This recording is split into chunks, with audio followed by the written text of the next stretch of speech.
Lo primero que quiero deciros es que el análisis fundamental es un conjunto de técnicas destinadas a calcular el valor de una empresa.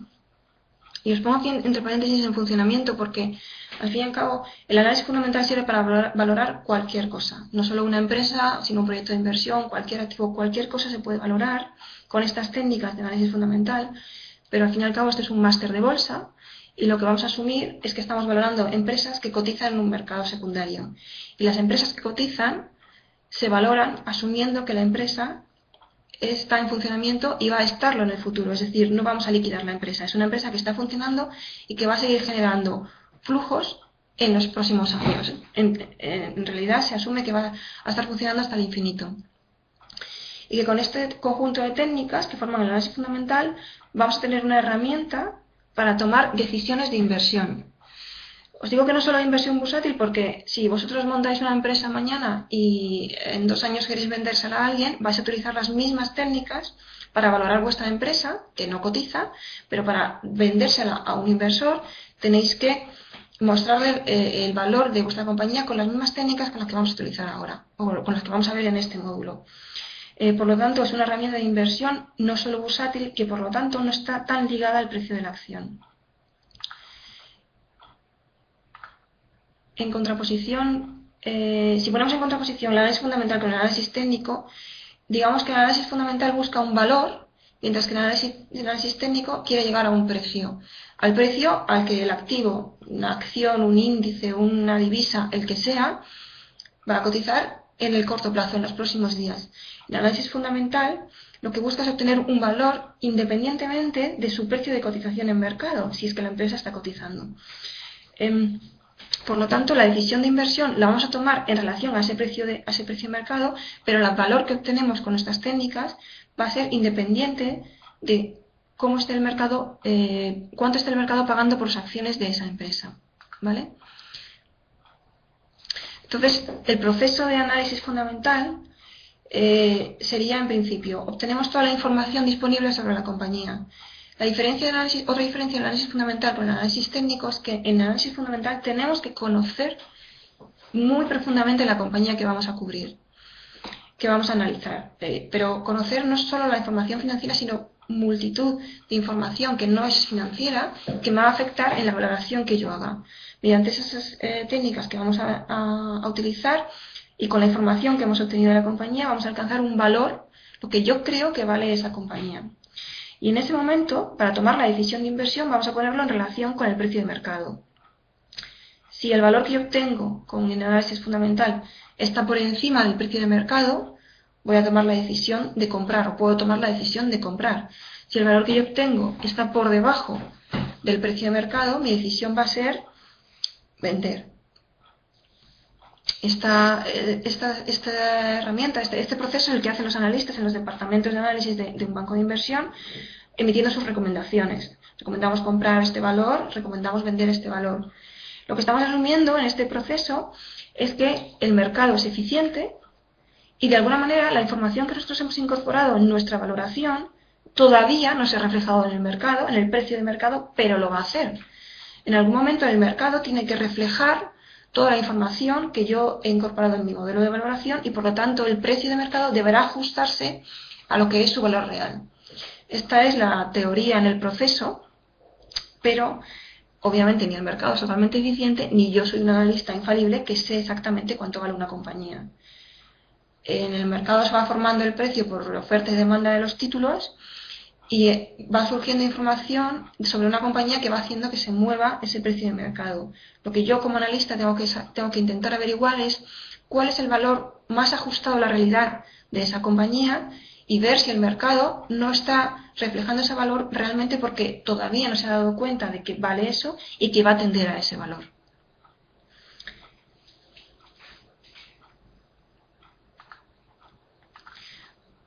Por lo tanto, en el proceso de analizar una compañía mediante el análisis fundamental, el primer paso, como os he comentado, es conocer la compañía. La información que vamos a obtener de la compañía y que vamos a estudiar no es exclusivamente la información financiera. Hasta ahora, en la parte teórica del máster, estáis viendo información financiera resumida en las cuentas anuales, en pérdidas y ganancias, en balance, en estado de origen y aplicación de fondos. Y esta información es muy importante, pero desde luego no es la única, y el resto de información tiene tanta importancia y tanto peso en nuestra valoración como la propia información financiera. Lo primero que tenemos que saber al empezar a valorar una compañía es qué es esa compañía, qué hace, cómo lo hace, en qué mercados opera, si tiene un accionariado estable o no, qué políticas tiene de inversión. Tenemos que saber lo máximo posible sobre esa compañía, en principio sobre qué es lo que hace y qué tipo de compañía es. Pero además, en mercado es muy importante la información de gestión de la compañía.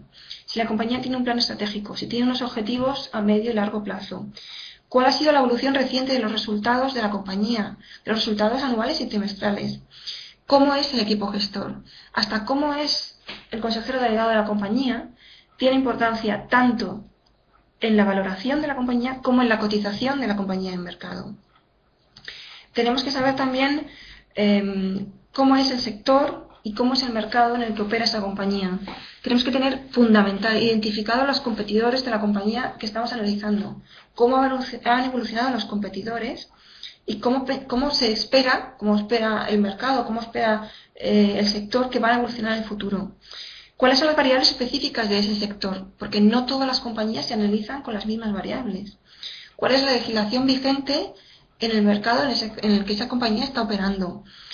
¿Es estable ese mercado? ¿Es estable esa legislación? Hay factores que pueden alterar las reglas de juego y, por lo tanto, mis resultados en los años futuros. Por supuesto, también es muy importante la información macroeconómica.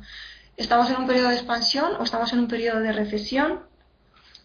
En un entorno macroeconómico. ¿Cómo es mi compañía? ¿Es cíclica o no es cíclica? ¿Hay planes estatales de inversión en el sector donde mi compañía, cuando digo mi compañía, me estoy refiriendo a la compañía que estoy analizando?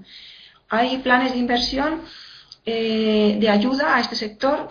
¿Van a favorecer la evolución futura de mi compañía, de esta compañía, o la van a perjudicar, etcétera?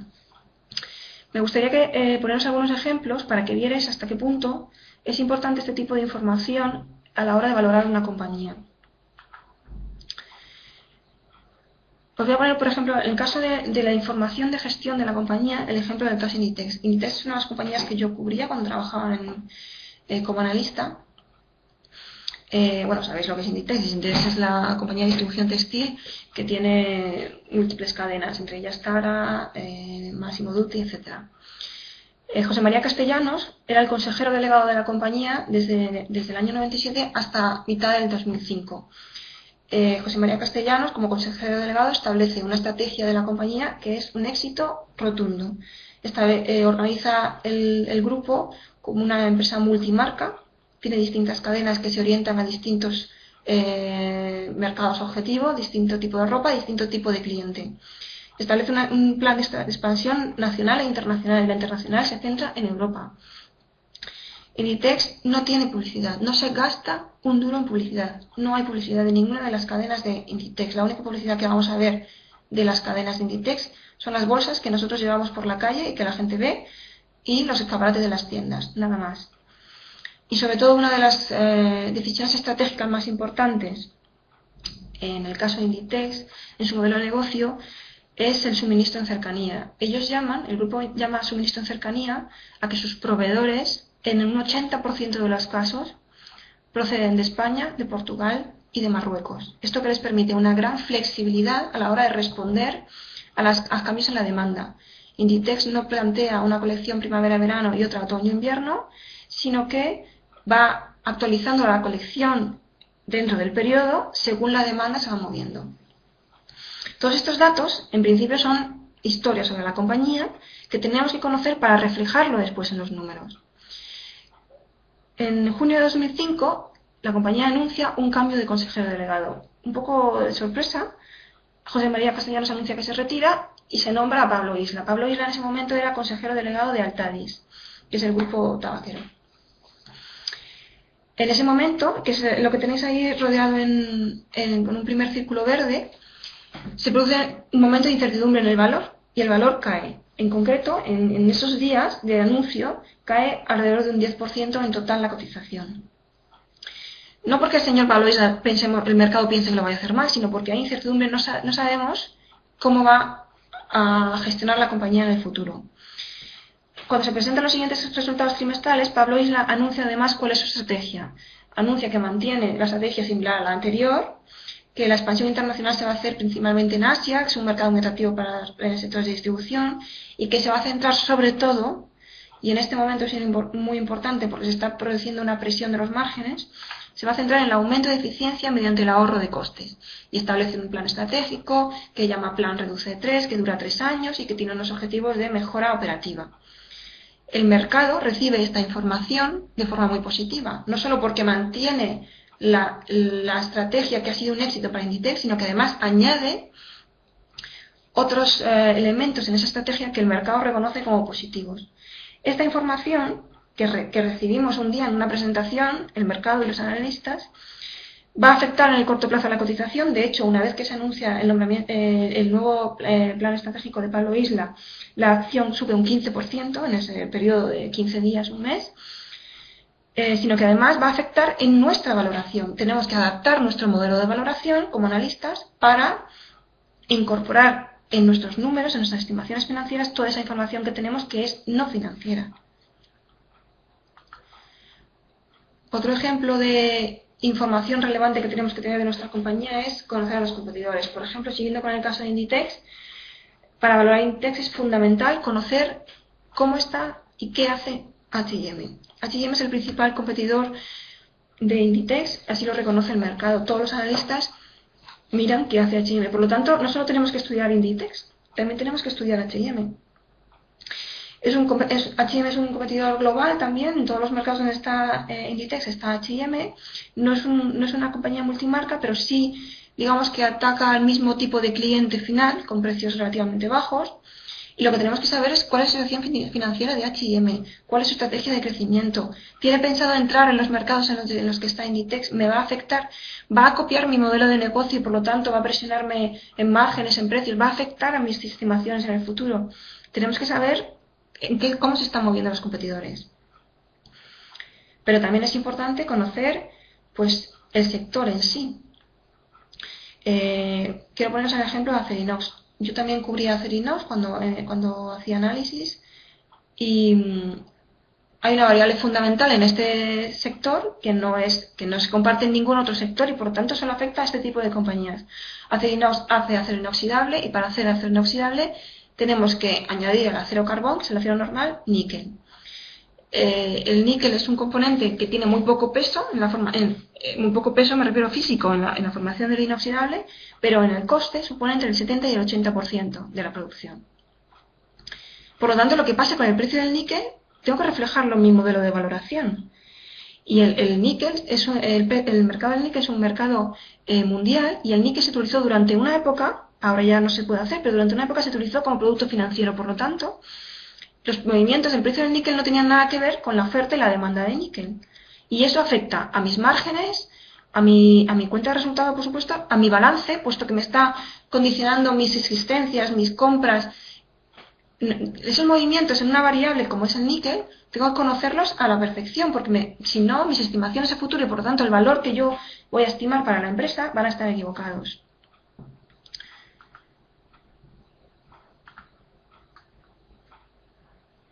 Otro ejemplo de información que tenemos que conocer. Por ejemplo, en el sector, ¿cómo es el marco regulatorio?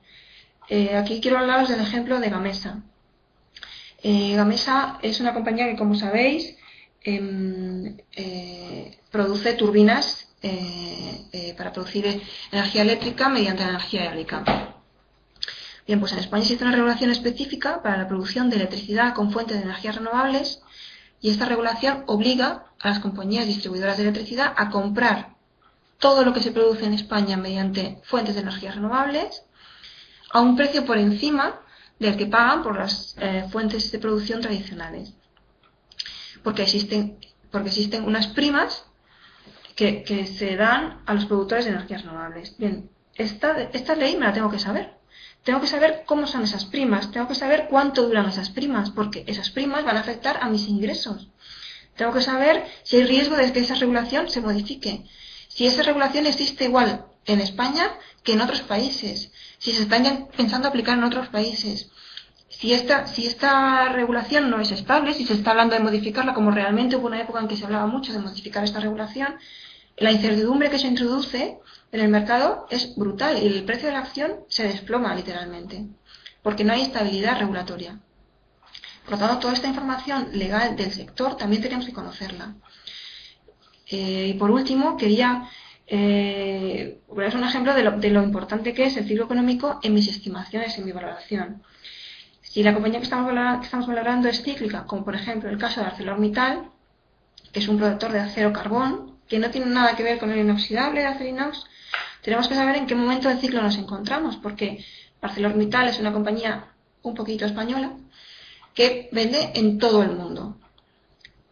¿Qué perspectivas tiene el Banco Mundial o el Fondo Monetario de crecimiento de la economía mundial? Porque al fin y al cabo el acero es un producto que se utiliza en infraestructuras, en construcción, en sectores de inversión muy fuerte que dependen absolutamente de las perspectivas de crecimiento que tengamos a nivel mundial. Esas perspectivas tenemos que incorporarlas en nuestro modelo porque si estamos en un periodo de recesión se reducirá la demanda, puede haber reducción de oferta o no va a haberla, qué competidores van realmente a cerrar plantas, etcétera, etcétera. Por lo tanto, esta información también es importante que la tengamos en cuenta. ¿Tenéis algún tipo de pregunta hasta aquí de lo que hemos visto hasta ahora? ¿Queréis añadir algo, preguntar algo? Perdonad por el teléfono, pero está sonando. ¿Nadie tiene ninguna pregunta?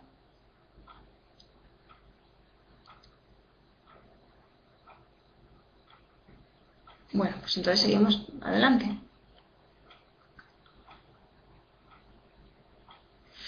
Me pregunta, bueno, vosotros estáis leyendo la pregunta de los compañeros. ¿Cuál es la regulación de Gamesa en la actualidad? La verdad es que hace algo más de un año que he desconectado totalmente de cuál es la situación regulatoria. Lo que sí es cierto es que ahora mismo no hay dinero para esas primas. O sea, de hecho, en el momento en que yo dejé de cubrir Gamesa, ya el mercado español ya estaba totalmente maduro. Ya no había ubicaciones que fueran atractivas para instalar parques eólicos. En España se han instalado infinidad de parques eólicos, creo que ahora mismo es el segundo o tercer país del mundo en capacidad instalada en energía eólica, y por lo tanto la legislación en España ya no le afecta tanto a Gamesa. Lo que sí le afectó durante mucho tiempo fue la legislación en Estados Unidos. Estados Unidos era uno de los mercados estrella que se pretendían abrir y en Estados Unidos la legislación no es tan estable. Hay una serie de normas que se renuevan cada 2 años que también vía primas o vía incentivos fiscales hacía más atractivo instalar parques eólicos. Instalar parques eólicos es una voluntad política, o sea, un parque eólico sin incentivo de algún tipo no es rentable actualmente. Los gobiernos tienen que hacer que sea rentable y en Estados Unidos durante mucho tiempo se planteaban leyes o normas que tenían una vigencia de 2 años, por lo tanto no era nada estable, que pretendían incentivar la instalación de parques eólicos. Ahora mismo, sinceramente, no sé cómo se encuentra el sector americano, o sea, el mercado americano, ni otros mercados en el mundo, pero lo que sí es cierto es que, tal y como está la situación económica mundial, la energía renovable es muy importante, pero ha pasado a un segundo plano, creo yo, para todos los gobiernos. Con lo cual, ahora mismo, la perspectiva de Gamesa, en mi opinión, y sin tenerla cubierta a día de hoy, porque ya os digo que hace más de un año que dejé de cubrirla, no es lo más atractivo en este momento. Y el peso regulatorio en una compañía como esta es fundamental. O sea, Gamesa no vive sin esos incentivos fiscales, financieros, vía primas, vía precios, vía volumen, vía lo que sea. Este sector no se desarrolla. También era un mercado muy atractivo, el mercado chino, y estaba apostando por la energía renovable, pero sí es verdad que el mercado chino es muy difícil de entrar si no se tiene un socio chino, con lo cual la situación de Gamesa ahora mismo no la veo todo lo atractiva que llegó a ser en alguna época. ¿Alguna otra pregunta?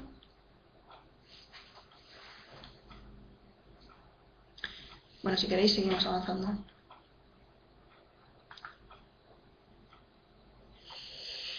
Por último, la información financiera, que sí que es importante, desde luego, y que es la que habéis estado trabajando en la parte teórica.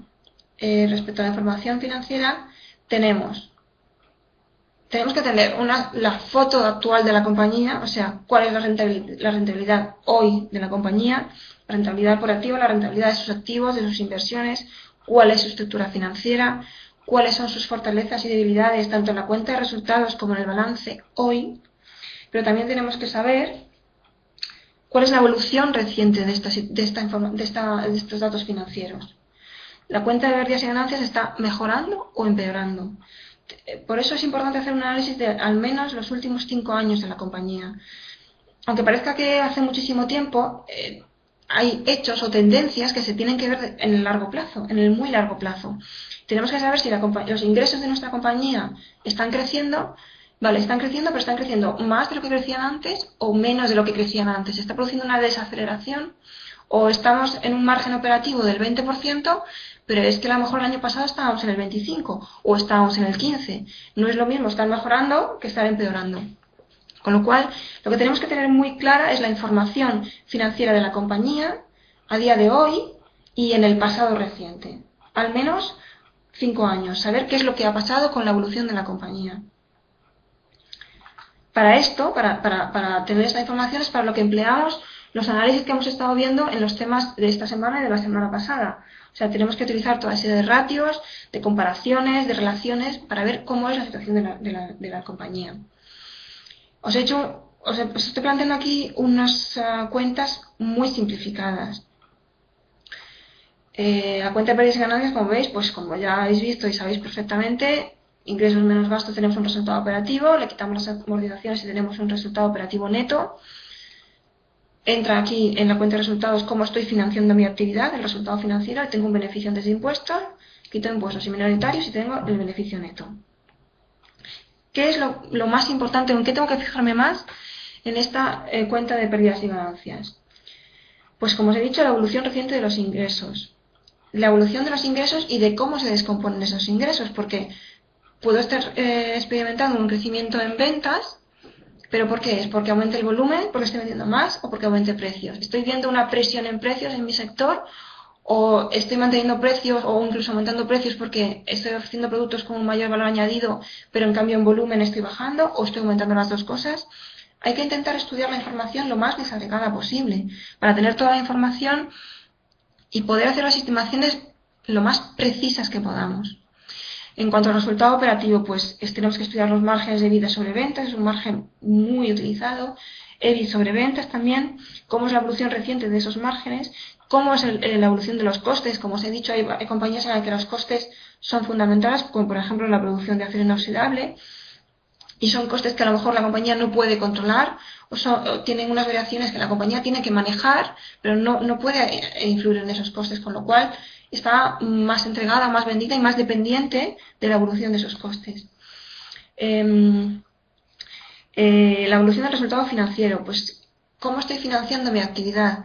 Estoy pagando demasiado por la deuda que tengo, estoy invirtiendo en aumentar mi capacidad productiva, pero la financiación me está costando tanto que no soy capaz de generar negocio con esa nueva capacidad como para pagar lo que me está costando instalarla. La evolución del beneficio neto, pues cómo son los impuestos que estoy pagando, cómo evoluciona el margen de beneficio neto sobre ventas, la rentabilidad sobre partidas de balance, cómo es la rentabilidad de las inversiones, la rentabilidad de los activos. Toda esa información es la que tengo que ir deshaciendo o desmigando para yo llegar a entender realmente cómo es la realidad de la compañía. Aquí os presento un balance súper básico, como habéis visto cientos de veces, en el que tenemos que analizar pues el equilibrio financiero de la compañía. ¿Estoy financiando a largo plazo los activos a largo plazo o los estoy financiando a corto plazo y tengo que realizarlos a más largo plazo y entonces me produce una quiebra? ¿Cómo es la evolución reciente de esa relación? Hay que hacerlo de forma dinámica, no solo hoy. ¿Cómo son los ratios de endeudamiento? ¿Cómo es la política de inversiones y de amortizaciones de la empresa? ¿Estoy en un momento inversor o la compañía ya es madura y no se están realizando grandes inversiones y se está amortizando o está todo amortizado? ¿Cómo es la evolución, por ejemplo, del fondo de maniobra? Hay empresas donde es fundamental la evolución del fondo de maniobra y cómo se gestione.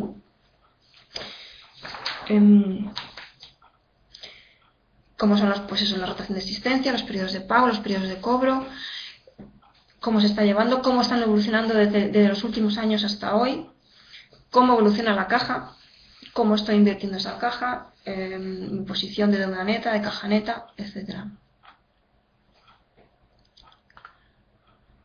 Y por último os he presentado un flujo de caja operativo. Me estoy centrando en este tipo de cuentas porque la valoración en un departamento de análisis, lo que más se hace, el método que más se utiliza es el descuento de flujos de caja. En la teoría que os estamos dando semanalmente todavía no os habéis llegado a los métodos de valoración, pero los vais a ver a partir de la semana que viene. Los métodos de valoración pueden ser basados en el valor patrimonial, que simplemente es cuál es el valor contable de los fondos propios, que se refleja en la contabilidad que valen los fondos propios, pero esta valoración no está incorporando ningún valor a lo que la compañía va a generar en el futuro. Y, como os he dicho, en bolsa es fundamental, o sea, es todo cómo creemos que va a evolucionar la compañía y qué es lo que me va a generar mi inversión en el futuro. Por eso voy a comprar una acción de una compañía, porque creo que va a seguir funcionando y me va a generar unos flujos. Por lo tanto, el método de valoración que más se utiliza, que más con diferencia, es el de descuento de flujos de caja. Y los flujos de caja que se descuentan son estos, flujo de caja operativo. Por eso os he puesto aquí esta cuenta para que la vierais y para que veáis que realmente analizar en esta cuenta no hay que analizar nada. En esta cuenta todas las partidas vienen de cuenta de pérdidas y ganancias y de balance y todo tiene que estar cuadrado. O sea, quiere decir, todas las partidas tienen que coincidir y tienen que cuadrar. ¿Hasta aquí tenéis alguna otra pregunta? Digamos que esta es toda la información que podemos recabar de una compañía y que es fundamental toda ella para poder incorporarla al valor de la compañía, a la valoración que yo voy a hacer de esa compañía mediante técnicas de análisis fundamental. Y todas son igualmente importantes y en todas hay que perder mucho tiempo. Cuando un analista se pone desde cero a iniciar cobertura de una compañía, esta parte es la que más tiempo lleva, la que más, con diferencia, conocer la compañía, más que la valoración, más que ninguna otra. ¿No tenéis ninguna duda? ¿Ninguna pregunta? ¿Ningún comentario que queráis hacerme?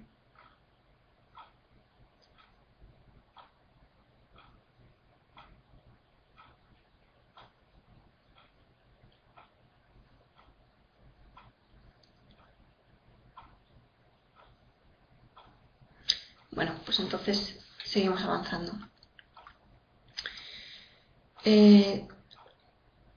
Os preguntaréis que de dónde sacamos toda esta información. Quiero hablaros un poco de las fuentes donde vamos a conseguir toda esta información de la compañía. La primera fuente más importante es la memoria anual de la compañía. Sabéis que las compañías cotizadas publican anualmente una memoria con toda la información que necesitamos, al menos mucha de la que necesitamos.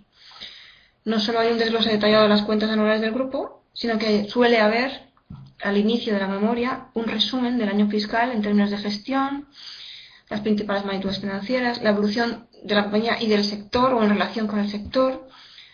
En algunas ocasiones hay perspectivas de la compañía u objetivos que se ha planteado la compañía. Todo esto lo vais a encontrar en la memoria anual, que es la primera herramienta que se coge cuando uno empieza a cubrir una compañía, a analizar una compañía. La memoria anual de esa compañía, la de este año y la de años anteriores para comparar. Otras fuentes de las que podemos obtener información o debemos obtener información relevante de la compañía. Todas las empresas que cotizan en bolsa, en su página web tienen una pestañita, un apartadito, que suelen llamar relación con inversores, información para inversores o cosas así. Y dentro de este apartado tienen las memorias anuales pasadas, los resultados trimestrales. Esta información es muy importante. Las empresas cotizadas tienen obligación de publicar resultados trimestralmente, resultados bastante detallados, sobre todo en los semestres. Y el día de la publicación, los días antes y los días después, pero sobre todo el día de la publicación, el precio de la acción reacciona, muchas veces sobrereacciona.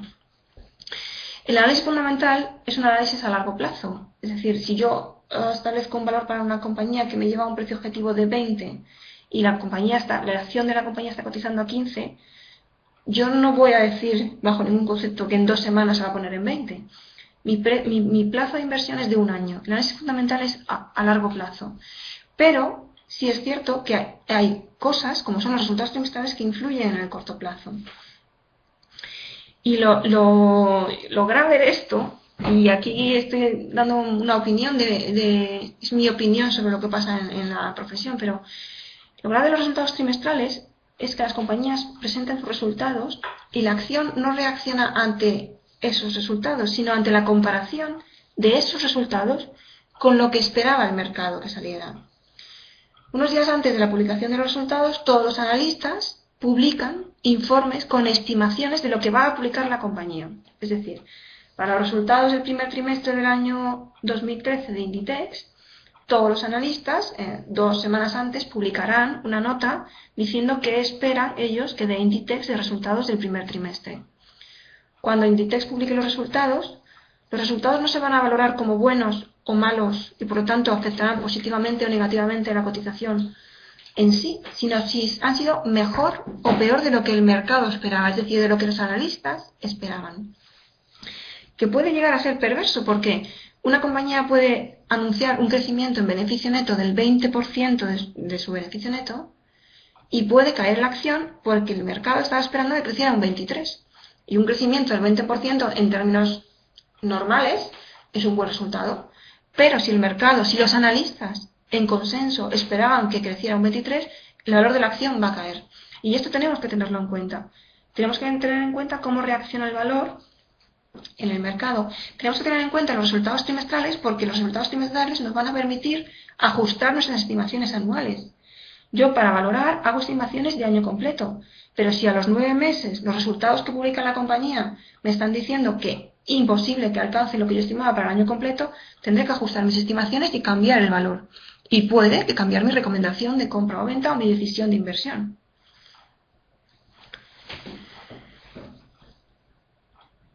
Otra fuente de información muy importante son los comunicados de prensa que también se encuentran dentro de esa parte de relación con inversores. Son las noticias que afectan a la empresa y que por tanto van a tener un reflejo en la cotización. ¿Vale? Los comunicados de prensa no son obligatorios, solo son obligatorios si la empresa cree que puede tener un impacto muy importante en la cotización, pero aunque no sean obligatorios en su mayoría, las empresas suelen emitir muchos comunicados de prensa. Otra fuente de información fundamental es la página web de la Comisión Nacional del Mercado de Valores. La Comisión Nacional del Mercado de Valores es el organismo que regula el buen funcionamiento del mercado de valores, ¿vale? Tiene una página web muy completa donde están todos los resultados trimestrales de todas las compañías, todas las presentaciones estratégicas, comunicados de prensa, todo lo que las compañías emiten, todo se cuelga en la CNMV. Y además hay muchos folletos de oferta pública de venta y oferta pública de suscripción, que es el momento en el que una compañía sale a bolsa, y en esos folletos hay muchísima información de la compañía, porque en ese momento, en el momento que una compañía sale a bolsa, tiene que presentar mucha más información de la que puede presentar en una memoria anual. Información de los competidores, del mercado, de cómo funciona, de cómo se trabaja, de cómo se produce lo que produce, de cómo se vende, en qué mercados vende, cómo evolucionan los mercados. Toda esa información en un folleto de OPV o de OPS está muy, muy detallada y aunque sea relativamente antiguo, puede aportaros mucha información para entender cómo funciona el mercado o cómo funciona la compañía. Lo que los analistas escriben y publican, lo publican para sus clientes. Se supone que los clientes de los bancos de inversión, las grandes gestoras, los grandes fondos de pensiones, los grandes fondos de inversión, pagan a un banco de inversión que tiene un departamento de análisis para que le dé la información, las recomendaciones sobre qué comprar y qué vender, sobre qué tener en sus carteras. Lo que pasa es que, bueno, en los periódicos, por ejemplo, van saliendo noticias de que Morgan Stanley ha subido la recomendación de tal valor a tanto, o tal compañía ha bajado la recomendación de tal y un precio objetivo de X. Si eres cliente si tú tienes una cuenta de valores en un banco, lo más probable es, por ejemplo, si tienes una cuenta de valores en el Santander tiene un departamento de análisis. Tú le puedes pedir a quien esté gestionando tu cuenta de valores que te mande los informes de análisis del Santander sobre los valores que tú quieras. En principio son informes que son para los clientes. Si tú eres cliente, aunque seas cliente minorista de un banco de inversión, pues tú puedes exigir ese informe.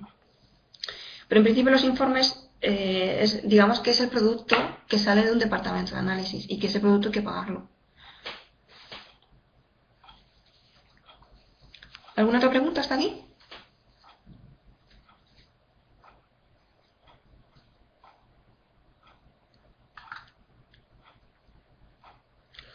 Más fuentes de información. La prensa económica.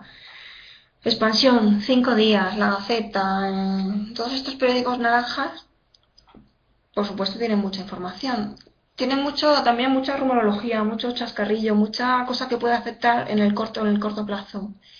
Pero también podéis tener información más fundamental, información, pues precisamente, por ejemplo, el 5 días, en la época de Gamesa, del boom de las renovables, pues tenía muchísima información del sector energético. Toda esa información, que a lo mejor no hay ningún sitio en concreto donde buscarla, en la prensa económica sí que os pueden ir poniendo al día de cómo se encuentra el sector. Aparte de rumores, hay noticias internacionales, hay noticias de fusiones y adquisiciones muy importantes en el mercado de valores, porque si una compañía de acero, coreana compra a una compañía pequeñita europea y ha pagado tanto, pues esa información la podemos utilizar en nuestro modelo de valoración y eso probablemente venga en los periódicos naranjas, perdón, pues si no nacional, internacional. En el Financial Times hay mucha información también. Todo eso lo podéis ver, por supuesto, en Internet. Y por último, fuente de información muy importante también, Bloomberg y Reuters. Estas son dos agencias de información financiera que ofrecen, además de noticias inmediatas en tiempo real, de todo el mundo, es una cantidad de información que apabulla, tiene información de precios de mercado en tiempo real e históricas inmensas de renta variable, renta fija, derivados, materias primas, divisa, lo que queráis. Lo que ocurre es que son herramientas muy especializadas, muy útiles para el análisis fundamental, pero también muy caras y que son herramientas que solo existen en los departamentos de análisis, en los bancos, a lo mejor en las universidades, pero bueno, no es una herramienta en la que tengamos acceso los particulares, digamos.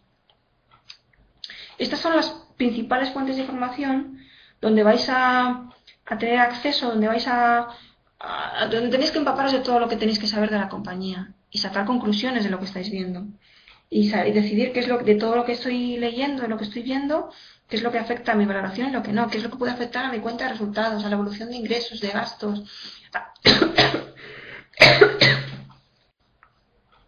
No sé si no me preguntáis porque queda todo claro o porque os estáis aburriendo muchísimo.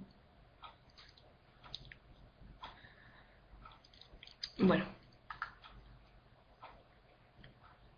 una vez que conocemos la compañía, fenomenal, lo que tenemos que hacer es estimar lo que va a pasar en el futuro, porque hemos dicho que lo que vamos a hacer es valorar la compañía en función de los flujos de caja, de los recursos, del dinero que va a generar la compañía en el futuro. ¿Cuánto me va a generar en el futuro? Pues tengo que saber cuál es la evolución de mis cuentas en el futuro. Aquí sí vamos a trabajar con números. Lo que tenemos que hacer es transformar en números toda la información que hemos tenido, que era numérica y no numérica.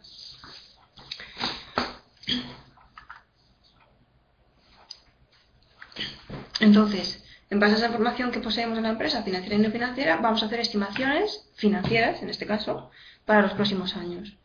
Vamos a calcular una evolución futura de la cuenta de pérdidas y ganancias, de balance y de los flujos de caja.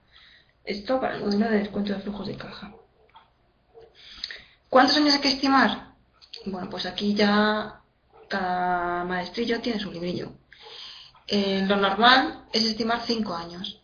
Hay analistas que estiman 3, hay analistas que estiman 10. Yo particularmente suelo estimar 5 años para valorar una compañía. Estimar 10 años me parece absurdo porque podemos estimar con cierta fiabilidad lo que va a pasar el año que viene, pues por los planes estratégicos de la compañía, lo que ha dicho el consejero delegado, lo que estamos viendo en evolución de precios, de tendencias. Puedo intentar estimar razonablemente el año que viene. Puedo intentar prever qué va a pasar en los 2 años siguientes, pero en el 5.º año ya lo que voy a hacer es una estimación muy aproximada de lo que podría pasar, intentando ser conservador. Por lo tanto, intentar adivinar lo que va a pasar dentro de 10 años, pues para mí es, pues eso, tirar un dado y a ver qué sale. Entonces, como no es necesario, porque además, según nos alejamos en el tiempo, el peso del flujo de caja obtenido en el año 2024, si lo descontamos a día de hoy, el peso va a ser muy pequeño. Yo creo que es un poco innecesario estimar 10 años. Ya os digo que yo generalmente lo que hago es estimar 5 años. Y para que veáis cómo se hacen las estimaciones, os traigo un ejemplo, sigo con el caso de Inditex, de cómo eran mis modelos, cómo son mis modelos, ¿vale? Aquí tenéis un ejemplo de cuenta de pérdidas y ganancias. Como veis, tenemos los datos reales del año 2006 a 2009. Este modelo está actualizado hasta el año 2009, o sea, es como si estuviéramos valorando la compañía en 2009. Tenemos todos los años reales, los datos reales del año hasta el año 2009 y hemos estimado 5 años más, ¿vale? Y entonces pensamos, ¿cómo hago una estimación de crecimiento de ventas para el año 2010? ¿Por qué digo que van a crecer las ventas un 9,6% y no un 8 o un 12%? ¿Por qué si vienen de un 6,5 van a pasar a un 9,6? Pues aquí ya tenéis que ingeniaroslas para tratar de conseguir estimaciones razonables. Sobre todo, las estimaciones tienen que ser razonables. Tenéis que justificar lo que habéis hecho. Tenéis que poder decir, he puesto que las ventas crecen un 9,6% por esto. Para que os hagáis una idea, en Inditex lo que yo hacía es hacer una estimación de las ventas de cada una de las cadenas que componen el grupo. Es decir, Inditex está compuesto por 8 cadenas diferentes. Voy a ver cuánto ha ingresado cada una de estas cadenas, cuántas han sido las ventas de cada una de estas cadenas, cómo ha evolucionado en el pasado y cómo puedo pensar yo que va a evolucionar en el futuro. Esto me permite analizar con más detalle si hay cadenas que son más maduras que otras, si hay cadenas que están en expansión o están más centradas en unos mercados y otras en otros. Si hay cadenas que están dirigidas a un público con un mayor poder adquisitivo porque son precios más elevados, voy a poner en estos momentos de mercado puedo poner un crecimiento más moderado que una cadena como Bershka, que tiene unos precios mucho más bajos y puede absorber parte de la demanda de esas otras cadenas. ¿Cuántas tiendas se van a abrir? ¿Qué superficie comercial tiene cada una de esas tiendas? ¿Cuánto se vende por metro cuadrado? Puedo multiplicar las ventas por metro cuadrado por el número de metros cuadrados que creo que van a abrir en los próximos años. ¿Cuántas van a abrir? Pues tengo que fijarme en el plan estratégico de Inditex, que anuncia que para el año siguiente va a abrir 500 tiendas. Pues esa es información es la que tengo que ir desglosando para ir incorporando en mis estimaciones de la cuenta de resultados. Crecimiento de las ventas like for like por cadena. Os comento esto porque igual algunos, bueno, luego os diré por qué. Las ventas like for like es una variable que se utiliza para las compañías de distribución. ¿Qué significa ventas like for like? Son las ventas que ha generado, es el crecimiento de las ventas que ha generado la compañía independientemente de las nuevas tiendas. Es decir, las ventas de Inditex de un año para otro crecen por dos cosas. Uno, porque vende más en las tiendas y dos, porque abre nuevas tiendas. Es decir, este año hay tiendas que no existían el año pasado y por lo tanto eso ya implica un aumento de las ventas. Pero a mí me puede interesar saber cuánto han crecido las ventas independientemente de lo que haya abierto. Es decir, cuánto ha crecido las ventas en las tiendas que llevan más de un año funcionando. Para ver si realmente se está produciendo un crecimiento vía precios o vía volúmenes. Bien, esta variable, like for like, es exclusiva para este tipo de empresas de distribución, tanto textil como alimentación, como de cualquier otro tipo. Por ejemplo, ¿cómo estimo el resultado operativo? ¿Cómo estimo el EBITDA? Pues voy a estimar cuánto es el aproximamiento. ¿Cómo lo hago? Pues a lo mejor un porcentaje sobre ventas. Si sé que la compañía está haciendo un esfuerzo en reducir el peso de los aproximamientos sobre ventas, pues puedo introducirlo en mis estimaciones. ¿Cuánto es el gasto de personal? ¿Cuánto es el número de empleados por metro cuadrado? ¿Me ha dicho la compañía que va a recortar personal o no? ¿El personal que está contratando es más rentable que antes o menos? Los salarios, ¿cómo van a evolucionar? Pues a lo mejor en este momento podemos estimar que los salarios van a estar planos durante los próximos 2 años. Todas esas variables las podemos ir introduciendo en nuestro modelo, pero siempre razonando el por qué. ¿Por qué estimo que el crecimiento de salarios va a ser plano en los próximos años? ¿O por qué estimo que va a haber una subida del X%, o a lo mejor lo subo con la inflación. Todo eso tenéis que justificarlo. En el balance, pues tengo que hacer también una estimación de balance, con planes de inversión, con cómo amortiza la compañía, con la situación de la deuda de la compañía. Muy importante, y os lo he puesto aquí un poco en mis acciones, el balance tiene que cuadrar en mis estimaciones. Hombre, tiene que cuadrar en el pasado porque el balance cuadra, pero en el futuro tiene que cuadrar y no es tan fácil, porque las partidas de balance están interrelacionadas con las partidas de cuenta de resultados. Lo que yo decido amortizar tiene que coincidir con mi cuenta con lo que aparece en amortizaciones en la cuenta de pérdidas y ganancias.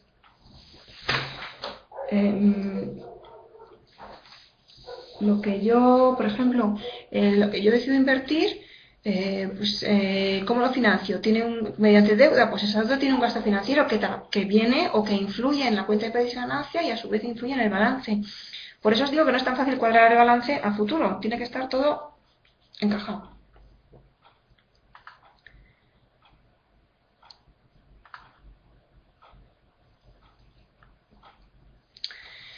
¿Cómo estimo, por ejemplo, las inversiones? Pues por los planes estratégicos de la compañía, por lo que hayan publicado ellos que tienen que hacer. En el caso de Inditex, pues por el número de aperturas, por la renovación de las tiendas, que también es inversión. Si las nuevas tiendas son más caras por metro cuadrado que las antiguas, tengo que intentar averiguarlo de alguna manera. ¿Cómo estoy amortizando esas inversiones? Si se amortizan en 20 años, en 5, en 10, todo eso tengo que incorporarlo en mi modelo. El fondo de maniobra, por ejemplo, es muy importante. La rotación de existencia, los días de cobro, los días de pago. Estas partidas del balance vienen directamente de la cuenta de pérdidas y ganancias, porque la partida de existencias y de proveedores dependerá del volumen de compras que yo haga, de mi partida de aprovisionamientos. Los deudores dependen de las ventas y depende de cómo sea la rotación de los días de cada una de esas partidas. El fondo de maniobra puede incluso llegar a ser negativo, como en este caso en Inditex, que estoy vendiendo al contado y estoy comprando a 30, 60, 90 días, no lo sé. Entonces, estoy financiando con lo que vendo lo que voy a comprar. Todo esto tenéis que estudiarlo muy a fondo y conocer cómo funciona la compañía y cómo ha sido la evolución reciente y cómo pensáis que va a ser en el futuro. Si se van a endurecer las medidas de financiación, si va a ser más difícil cobrar al contado, si va a haber un deterioro en la cuenta de deudores, todo eso tenéis que incorporarlo.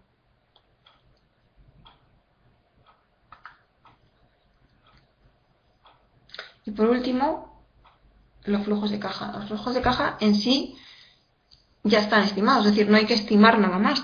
Esta cuenta, esta partida de flujo de caja libre operativo, viene de todo lo que habéis estimado antes. Y a su vez entra a funcionar otra vez dentro del balance vía la generación de caja y esa caja entrará en el balance en el activo. Con lo cual esta es la cuenta que va a ayudar a cuadrar balance y cuenta de pérdidas y ganancias. Esta es otra parte muy importante en la valoración y os va a llevar también bastante tiempo. Sobre todo el hacer las estimaciones y justificarlas y asumir vosotros que vuestras estimaciones son razonables y que pensáis que son asumibles, que es algo que puede pasar. En un departamento de análisis lo que yo tengo que hacer es, imaginaos, yo os recomiendo comprar Inditex y el cliente que tengo enfrente me va a decir por qué. Y tengo que convencerle de que mi valor viene de unas estimaciones y que lo que yo he asumido es razonable. Y lo que va a hacer el cliente que tengo enfrente es cuestionarme esas estimaciones. Y tengo que convencerle de que las mías son las que son razonables y se van a cumplir.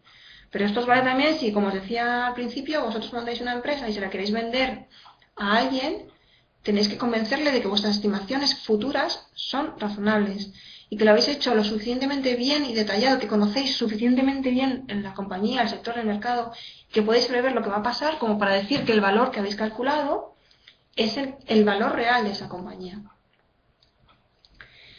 Y una vez que conocéis bien la compañía, que habéis aplicado todos esos conocimientos para convertirlo en una estimación futura de las cuentas, lo que vamos a hacer es calcular el valor mediante distintos métodos de valoración. Y los métodos de valoración los veremos en la siguiente videoconferencia, que sabéis que es a final de febrero. Todavía no los habéis visto en teoría, quiero que los veáis primero vosotros, y en la siguiente videoconferencia hablaremos de los distintos métodos de valoración, de qué nos pueden servir, haremos ejemplos. Y hasta aquí llega la presentación de hoy.